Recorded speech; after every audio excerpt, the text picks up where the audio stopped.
Bienvenido a este rollo de Compartiendo Cine, un proyecto de cine entre compas. Aquí vamos a cotorrear y hablar con la neta. Y compartiremos experiencias para que te sirvan a ti y pierdas el miedo a todo este desmadre y comiences a crear. Esto es Compartiendo Cine. Saludo amigos de Compartiendo Cine, aquí seguimos una vez más, pues revisando y viendo todo lo que está sucediendo en el Festival Cinema Planeta. El día de hoy, bueno, en este momento tengo la oportunidad de conversar con el director Rodrigo Reyes con el documental 499. ¿Cómo estás, Rodrigo? Muy bien, Caleb, muy bien. Es un gusto estar conversando con ustedes. Qué padre.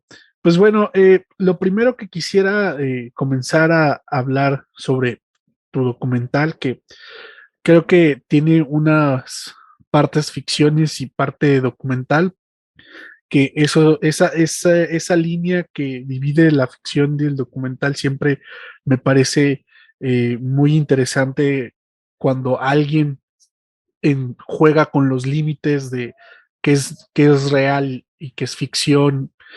Este, Primeramente, lo que me llama la atención es el personaje del conquistador.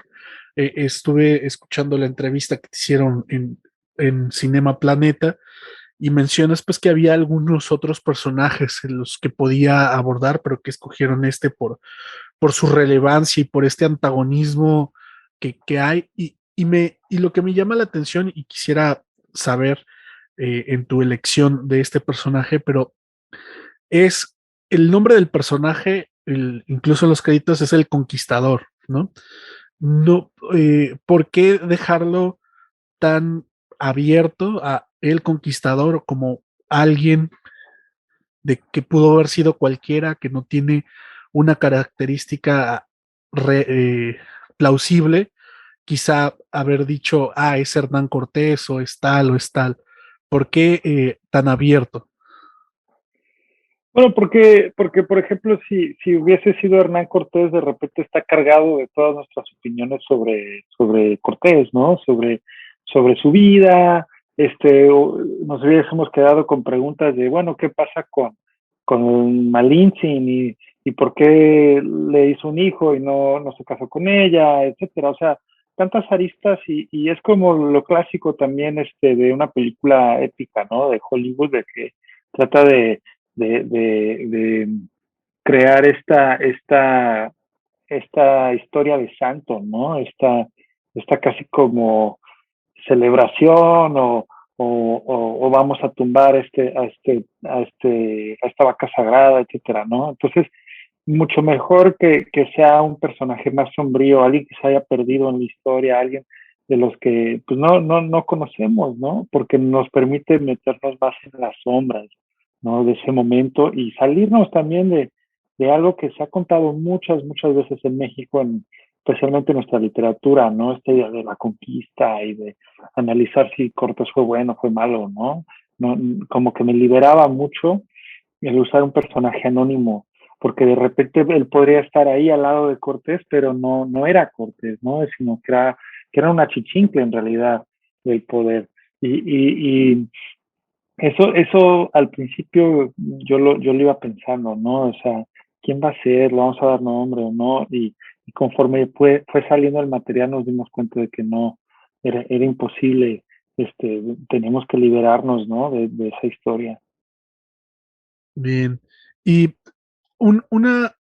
algo que creo que marca una diferencia entre tu documental y algunos otros, ya hay documentales donde se abordan, ¿no? Temas de violencia en México y de muchas maneras, pero creo que el tuyo tiene la particularidad, pues, de tener este personaje, ¿no? Que es el conquistador y llama mucho la atención porque de alguna manera eh, contrastamos estas cosas, pues, del México de hace casi 500 años, ya 500 años, con el México de ahora, y que hay violencia que sigue estando presente, pero ahora es de nosotros mismos hacia nosotros mismos, ¿no? ¿Cuál era o qué era lo que buscabas a través de poner a un personaje que podría parecer antagónico dentro de nuestra historia como mexicanos a ver la realidad de hoy en día. Sí, yo creo que, o sea, y venimos, ¿no? Llegamos a este aniversario que se cumplió este año de los 500 años de la rendición de Tenochtitlan, llegamos con mucha, con mucho bagaje político, ¿no? Mucho bagaje patriotero, ¿no? De decir, hoy nos conquistaron, pero sobrevivimos, y todo este rollo que elude la realidad de las cosas, ¿no? O sea, hay esta conexión de la violencia. La gran pregunta para mí en nuestro momento es por qué se repite esta violencia, ¿no? Queremos hablar de estos 500 años, pero ¿por qué se ha repetido la violencia si ya hace tanto que se fueron los españoles, ¿no? 200 años. ¿Cuáles son las respuestas a nuestras necesidades de hoy en día, ¿no? Y eso detona muchas cosas, ¿no? Y justamente yo creo que como documentalista, de repente como que se espera que sigamos las reglas de la realidad o que representemos una realidad, pero hay muchas realidades, y el conquistador revela eso, ¿no? Sale del closet, sale de la sombra y nos revela una realidad interna, ¿no? Una realidad de un conquistador que perdura en nuestra cultura, ¿no? Que perdura, a lo mejor no con peto y estoque, ¿no? Ni con acento extremeño, pero perdura, ¿no? En estos problemas que justamente retrata la película. Y yo creo que el personaje revela eso, ¿no? Revela esa presencia más allá de, de, de las cosas, de la superficie, ¿no? De las fechas o los contextos específicos de cada violencia, revela una conexión más profunda, ¿no? Yo recuerdo justo a principios de este mes, estábamos dando vueltas por la ruta de Cortés en una gira, ¿no? Itinerante con la película, presentándola en los espacios donde viven las personas reales que salen en la película. Y una observación muy interesante, por ejemplo, de la comunidad de Soledad Chompa, ¿no? De una comunidad indígena, era esta idea de cuánto tiempo llevan en resistencia, ¿no? Llevan más de 500 años tratando de resistir, tratando de mantener su identidad cultural, ¿no? Tratando de aguantar esta conquista, ¿no? Que ahora no son caballeros ni sacerdotes, ahora son crimen organizado, ¿no? Que llega y que trata de imponer un control en la zona, o sencillamente la ausencia de una policía en forma y tienen que hacer su policía comunitaria, ¿no? O sencillamente el hecho de que su idioma, el náhuatl, se esté borrando, se esté presionando para que desaparezca, ¿no? Entonces, el conquistador nos revela todas esas cosas, ¿no? Y nos da esas conexiones. Yo creo que de repente resulta muy incómodo para el público seguir al conquistador porque ya no te lo estás imaginando, ya no es un muñeco de paja, ¿no? Para un argumento, para una propuesta, ya es alguien, ¿no? Ya está encarnado y cuesta de repente escucharle y seguirle los pasos, ¿no? Pero ahí está, ¿no? Él no está entrando a lugares ajenos. Bien, y en cuestión de la realización, y algo que me parece interesante también es que el conquistador logra conversar y está en pantalla muchas veces con las mismas personas que, que van contando sus historias y se las están contando a él, ¿no?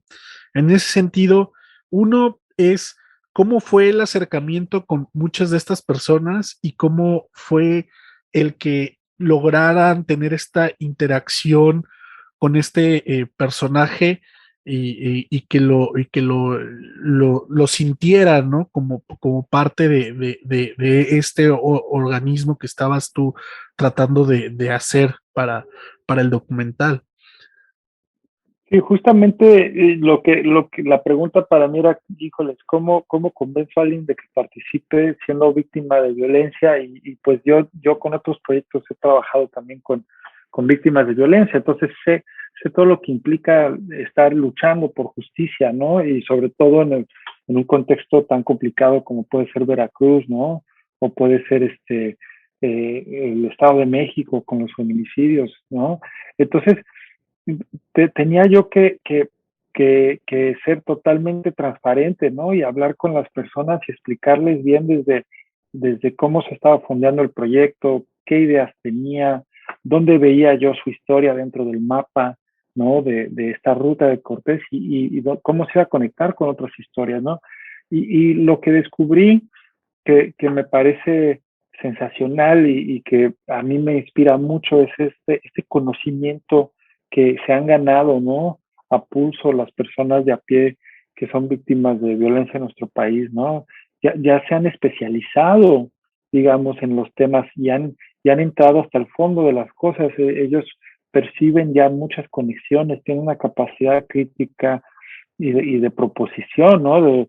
De proponer ideas, de cómo llegar a la justicia.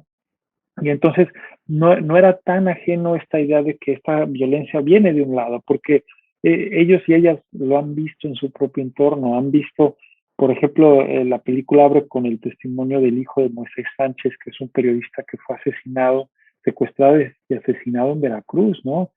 Y nos contaba en esta gira en agosto, nos contaba Jorge, su hijo, que él se pone mucho a pensar en cómo el impacto, qué impacto ha tenido el tiempo en la historia de su padre, qué impacto ha tenido los años, ¿no? Y cómo a través del tiempo se han ido sumando más casos de amigos de Moisés que también han sido atacados o han sido asesinados. Sin ir más lejos, el propio Rubén Espinosa, ¿no? Que es un caso ya muy sonado, que se ha conocido a lo largo de todo el mundo, era amigo de Moisés y protestó por la desaparición y luego el asesinato de Moisés. Y entonces, como que en ese sentido, justo tu pregunta de la realidad y la ficción, esa ficción del conquistador sirve para revelar una verdad mucho más profunda, ¿no? Que a lo mejor no percibimos desde fuera, pero que hay un sistema de violencia, ¿no? Y las personas lo entendían muy bien y entonces generábamos colaboraciones, ¿no? A partir de ese entendimiento. Hay otro ejemplo en la película de llegar al pueblo de Soledad Zompa, un pueblo bellísimo en la Sierra Madre afuera de Orizaba, y llegamos con Sixto Cabrera, que es un poeta que vive ahí, un gran poeta que escribe en náhuatl, y me dice, mira, yo no quiero dar una entrevista, yo quiero hablar en poesía, ¿no? Yo quiero hablar en poesía porque nuestra lucha se contiene en esa poesía, en la lengua, ¿no? En la resistencia de nuestro idioma, de nuestras costumbres, nuestra manera de ver el mundo, ¿no? No hace falta que lo expliques, solo quiero hablar en poesía, ¿no? Y la película se adaptaba, ¿no? Y así íbamos cambiando de acuerdo a las necesidades de todos y creo que eso generó la oportunidad de que pudiéramos colaborar, de que pudieran entrar a la película y no sentirse también explotados, que pues siendo sinceros es un problema en los documentales, ¿no? Que de repente llega alguien con mucho caché o mucho peso y entra a una historia y se va y la película se va a festivales y triunfa y tal. ¿Y qué pasa con las personas? ¿Qué pasa con su relación con esta historia, ¿no? Entonces, desde el principio quisimos construir eso, ¿no? Porque necesitábamos una colaboración, necesitábamos compartir mucho tiempo, no llegábamos a sacar nada más una nota, ¿no? Había personas con las que convivimos a lo largo de muchos días. Bien. Eh, pues bueno, el tiempo es corto y ya casi estamos, pues ya llegamos al final del tiempo, pero no quisiera irme sin preguntarte, eh, ¿ya ha tenido esta película un recorrido importante en festivales? Para todas aquellas personas que quizá no alcanzaron a verlo ahora en Cinema Planeta, ¿estará en algún otro festival? ¿Hay algún plan de que esté en alguna plataforma? ¿Habrá algún estreno en salas de cine para todos aquellos que se quedaron con ganas de ver 499? Sí, justamente en los próximos meses estaremos anunciando una gira de la película en salas en espacios culturales de la mano de la distribuidora Piano, que es una gran empresa mexicana que se preocupa mucho por el cine de autor y han sido nuestros aliados en el camino, ¿no? Entonces, eso es lo que buscamos. La pandemia ha venido como a trastocar muchas cosas, pero tenemos fe de que la película llegará al público mexicano y que la podrán disfrutar en salas. Y ya de ahí estaremos construyendo otros caminos para 499. Bien, para todas las personas que quisieran seguir el camino de esta película y saber cuando ya se estrene en salas, ¿tiene alguna red social que puedan seguir? Sí, 499 Cinema es nuestra red en Instagram y en Facebook, y ahí estamos posteando información y tal, fotos, anécdotas, prensa también. Entonces los invitamos a que nos sigan por ahí. Perfecto, pues muchísimas gracias por el tiempo, por la información y nos estaremos viendo quizá más adelante. Muchas gracias. Gracias, Caleb, estamos en contacto. Claro que sí. Hasta luego. Hasta luego.